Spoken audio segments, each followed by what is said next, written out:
Available ഫ്രൂട്ട്സും vegetables ഒക്കെ വെച്ച് തന്നെയാണ് ചെയ്യാറ്. സാലഡിന് ചേർക്കുന്ന വെജിറ്റബിൾസ് എന്തായാലും ഒന്ന് കണ്ടു നോക്കാം.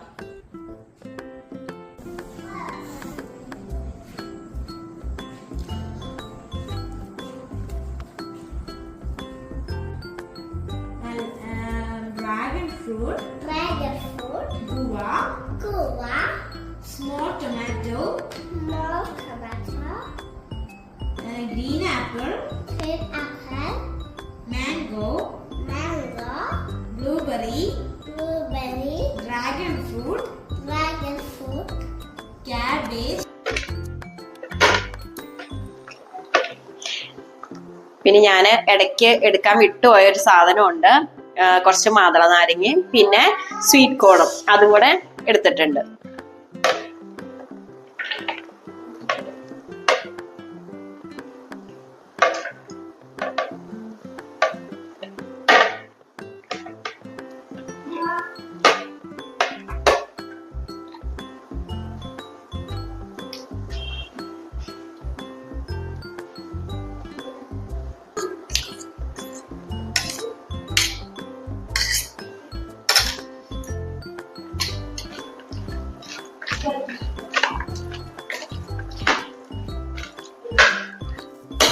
നന്നായിട്ട് മിക്സ് ചെയ്ത് കൊടുക്കുക. ഇതിന് ഫ്രൂട്ട്സിനെല്ലാം നല്ല മധുരം ഉള്ളത് കൊണ്ട് നമുക്ക് പ്രത്യേകിച്ച് ഷുഗർ ഒന്നും ചേർക്കണ്ട. അപ്പൊ ഹെൽത്തി ആയിരിക്കുമല്ലോ.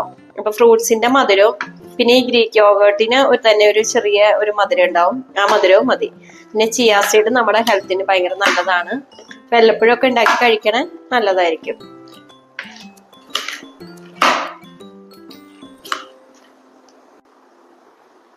അപ്പൊ നമ്മുടെ ഹെൽത്തി സാലഡ് റെഡി ആയിട്ടുണ്ട്. ഇതിനകത്ത് അധികവും നമ്മള് ഈ ഡ്രാഗൺ ഫ്രൂട്ട് ചേർത്തേക്കണ കാരണം ആ ഒരു കളറാട്ടോ കൂടുതലായിട്ട് നിൽക്കുന്നത്. കാരണം ഡ്രാഗൺ ഫ്രൂട്ടിന് നല്ല കളർ ഉണ്ടല്ലോ.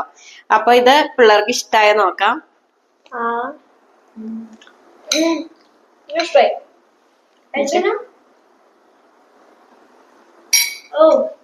ഇഷ്ടാണോ? അപ്പൊ എല്ലാരും ഇതൊന്ന് ട്രൈ ചെയ്ത് നോക്കാം. ബൈ.